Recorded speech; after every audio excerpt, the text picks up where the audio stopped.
Bonjour, nous sommes à Roanne. Aujourd'hui, nous avons rendez-vous avec le Tailleur Jacquet, le magasin et l'activité de vêtements et de costumes de tailleur. Nous avons rendez-vous avec lui tout de suite et nous allons visiter son magasin. Bonjour. Jérémy Jacquet, bonjour. Bonjour et bienvenue chez Taylor Jackets. On est chez vous, on est chez un tailleur. Quelle est aujourd'hui la définition d'un tailleur ? La définition d'un tailleur, c'est de revenir à des vraies valeurs comme ont pu connaître nos grands-parents, arrière-grands-parents, etc. De revenir à des vraies valeurs du tissu et des vraies valeurs de la vraie confection, du sur-mesure et de tout ce qui pouvait se faire auparavant. Voilà. On est aujourd'hui dans un mouvement Made in France. Est-ce qu'on se fournit dans la région, on se fournit dans la France, ou alors il faut aller un petit peu plus loin ? Alors, il y a quelques tissus qui proviennent de France, il y a quelques tissus qui sont issus de la région, mais pour ça, il faut pousser au-delà de nos frontières, mais on reste dans un réseau européen et voilà, pour répondre justement à une gage de qualité. On est devant des chemises. J'imagine que la qualité des tissus a une grande importance. C'est issu de 100% de tissu naturel, d'accord, pour répondre justement, forcément, ce que je vous disais tout à l'heure, à de la qualité. Tout vient d'Italie, tout vient d'Angleterre, avec des drapiers qui sont historiques depuis des siècles maintenant, parce que je travaille avec des gens comme Vitale Barberis, Canonico, Loro Piana, Dormeuil. C'est des gens qui parlent, c'est des drapiers qu'on utilise un peu moins aujourd'hui au niveau du terme, du langage, mais qui sont issus de la vraie fabrication du tissu. C'est vraiment notre gage numéro 1 de qualité. Voilà. Avant d'aller plus en avant, est-ce que vous pouvez nous donner la genèse de ce lieu, de ce magasin ? Comment est née l'idée de faire vivre un tel lieu ? Alors l'idée, forcément, je mets en avant Roanne parce qu'on se fait appeler la ville aux 100 cheminées quand même. Donc on est une forte ville issue du textile qui a forcément diminué sur ces dernières années, qu'on essaie justement de remettre au goût du jour. L'idée numéro 1, c'est forcément un mariage, voilà, donc où j'ai été confectionner mon costume sur mesure dans d'autres boutiques, où ça m'a donné une idée et de vouloir monter vraiment le sur mesure sur Roanne et proposer ça à notre clientèle rouennaise. Parce que votre formation, c'est quoi ? À la base, c'est une formation de commerce, mais il y a de ça 2 ans, je vendais des véhicules utilitaires. Donc entre un véhicule utilitaire et un costume, forcément, le contraste est différent. Donc voilà. Ouais. Il a fallu se reformer, se retourner à l'école, j'ai envie de vous dire ? Alors pas forcément à l'école, mais il a fallu revoir un petit peu des ateliers, des couturières partenaires, aller revoir des showrooms qui se trouvent généralement sur Paris pour aller apprendre le langage, apprendre la fabrication, apprendre forcément la qualité des tissus.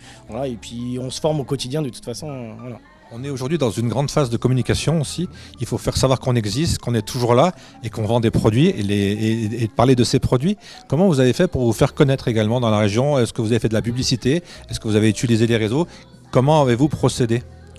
Alors déjà, on a une grosse partie du bouche à oreille, je pense que c'est la meilleure des publicités aussi. Et puis peut-être la qualité aussi. La qualité aussi, forcément, du travail, mais aussi c'est de s'entourer des bonnes personnes, s'entourer des personnes avec qui vous avez un certain feeling, avec qui forcément qui vous font grandir, comme Ludovic, qu'on a la chance d'avoir aujourd'hui, monsieur votre Bertillon, parrain. qui est l'ambassadeur de la boutique. L'ambassadeur, c'est Donc peut-être le mot juste. L'ambassadeur, j'aime bien prononcer ce mot exact, c'est de s'entourer des bonnes personnes et avec qui vous passez des moments de vie qui sont magnifiques, quoi. Donc voilà, au-delà de l'aspect ambassadeur, c'est aussi toutes des personnes qui sont autour de moi. On est dans un quartier qui commence à se dynamiser avec l'arrivée de Foch-Sully. Je fais aussi je souligne la connaissance de monsieur André Lafitte et de la boutique Bella Scarpa et Céline qui m'ont énormément aidé au démarrage de cette boutique et de tous mes voisins parce qu'on a vraiment, on est des amis aujourd'hui. Voilà, c'est des commerçants amis. Voilà. Quand on est tailleur, qu'on fait des costumes, est-ce qu'on suit les modes ? Est-ce qu'il y a des saisonnalités ? Alors si on veut suivre la mode, c'est un petit peu compliqué parce qu'aujourd'hui je ne pars pas d'une collection, donc je vais un petit peu contre l'effet styliste ou des choses comme ça. Je suis la mode, c'est un petit peu le client qui la réalise chez moi. Je ne suis pas une tendance, je ne suis pas une couleur ou etc. Ce que j'aime bien dire, c'est mes clients qui viennent en boutique, c'est à eux de décider de leur mode en fait, en quelque sorte. On a une grosse clientèle mariage ou business. Les gens viennent comme ils ont envie de s'habiller. On ne suit pas forcément la tendance. Voilà. Est-ce qu'il y a une couleur qu'on met en avant ?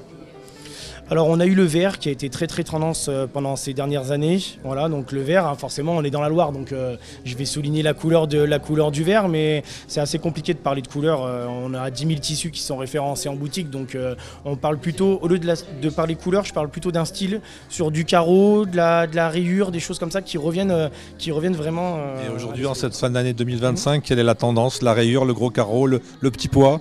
Oh non, alors le petit pois, non, un peu moins quand même. C'était pour rester dans l'esprit vert.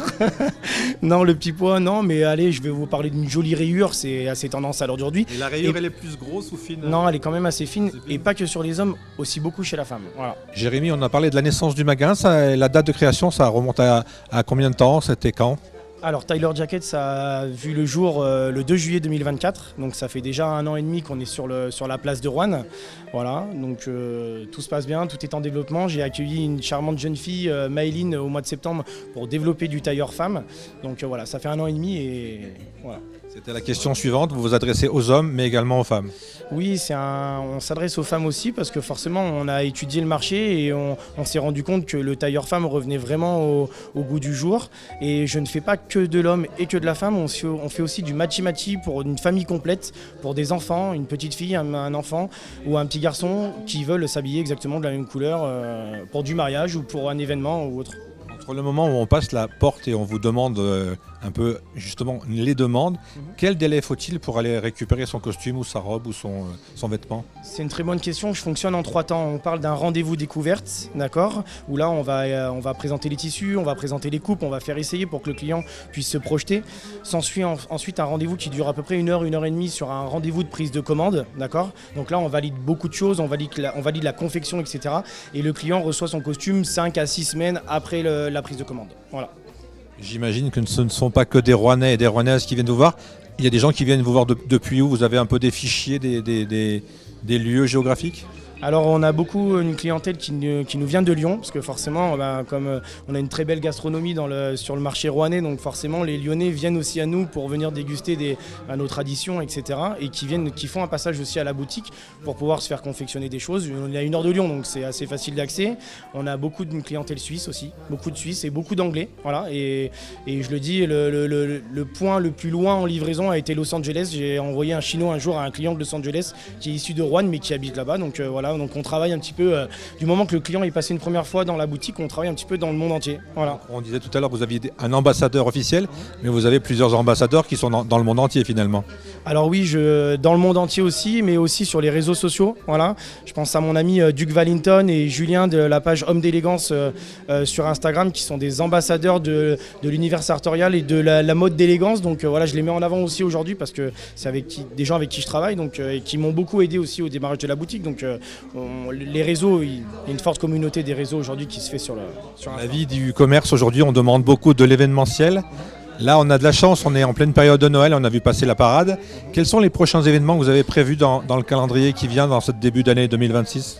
Alors début d'année, on va se rendre au Pitti Uomo, c'est le rassemblement de la mode internationale italienne qui se trouve à Florence, voilà, où nous on va pouvoir aller visiter des ateliers, discuter sur justement peut-être les nouvelles tendances, les nouvelles coupes, etc.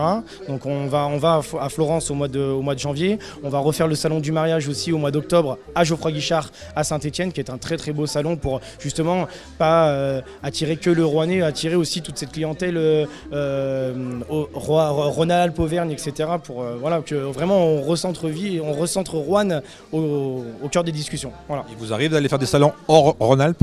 Non, hors Rhône-Alpes, non, c'est pas d'actualité à l'heure d'aujourd'hui. Le prochain salon qui est d'actualité, et je travaille avec une wedding planeuse qui est dans la partie Paris-le-Monial, etc., dans le 71, donc c'est aussi d'aller développer le réseau du 71. Voilà. Quand on remonte sur Paris. On remonte légèrement sur Paris, ouais. Qu'est-ce qu'on peut vous souhaiter pour cette année 2026 ? Plein de bonnes choses, que la vie continue et que les costumes continuent à être portés au quotidien. Voilà, un développement qui se fait depuis maintenant 1 an. Et puis voilà, c'est pas toujours très très facile tous les jours parce qu'il faut se battre, il faut travailler, mais plein de bonnes choses, c'est de continuer à évoluer. Peut-être une deuxième ouverture de magasin ou encore plus de costumes. Des idées. Lyon peut-être, non ? Non, Lyon, pas pour l'instant. On va plutôt aller bronzer dans le sud, peut-être, j'aimerais bien. Plutôt descendre alors. Plutôt descendre, oui, plutôt descendre. Dernière question technique, la durée de vie d'un costume, c'est éternel ou alors ça varie selon les personnes ? Ça dépend surtout l'utilisation, forcément, en fonction du lavage aussi. Donc je mets en avant aussi des partenaires dressing qui font un travail remarquable au quotidien. Tout dépend de l'utilisation, tout dépend du lavage, parce que forcément c'est un lavage au pressing, mais sur des matières comme ça, comme on peut retrouver aujourd'hui sur du 100% naturel, bien entretenu, on peut le garder très très longtemps. D'ailleurs, j'ai une clientèle qui ont fait faire des costumes sur mesure dans les années 50-60, qui veulent retrouver aussi le même tissu qu'ils ont acheté dans les années 50-60. C'est tout à fait possible. On peut retrouver le même tissu, parce que forcément on travaille des drapiers qui sont historiquement là depuis très très longtemps. Donc on peut refabriquer bah voilà, le gilet, le petit pantalon qui s'est un petit peu abîmé ou autre chose. Donc voilà, on peut le garder longtemps. Et au niveau de la morpho, on a assez aussi de tissu à l'intérieur de nos pièces pour pouvoir retravailler en fonction de la durée de vie du costume, mais aussi de la durée de vie du corps, parce que forcément le corps évolue avec les années. Donc voilà, ouais, donc on peut le garder longtemps. On associe souvent la mode à l'Italie. Oui. Est-ce que c'est toujours l'Italie qui est en tête, ou alors la France est pas loin, ou alors on est bien placé, ou alors on a encore du travail? Non, je pense qu'on a du travail à faire au niveau de l'Italie, forcément, parce que ça reste le numéro un. On s'inspire beaucoup des Italiens. On va dire que le costume en Italie est un petit peu leur tenue de tous les jours, chose qu'on n'a plus du tout en France, et ce qui est dommage, mais on est en train de rattraper le retard. On est en train de remettre un petit peu le costume voilà, au quotidien, etc. Et ce que j'aime bien, c'est c'est pas une tranche d'âge. Quand j'ai monté la boutique, je m'attendais à une clientèle de 35 ans jusqu'à plus âgée, et c'est les jeunes qui sont en train d'arriver au niveau du costume, donc c'est encourageant par la suite. Voilà. Pour conclure, l'adresse? Au 45 rue Maréchal Foch à Rouen. Est-ce qu'il y a un site internet? Oui, on vient. Alors, c'est une très bonne question parce que le site internet est ouvert depuis 48 heures. Donc www.taylorjackets.fr. Voilà, je ne l'ai pas encore annoncé, mais c'est bien de l'annoncer sur votre média. Écoutez, on vous souhaite longue vie, comme on dit. Et puis bonne chance. Et puis à très bientôt. Et encore une fois, merci pour l'accueil. Avec plaisir. Merci de m'avoir rendu visite. Au plaisir.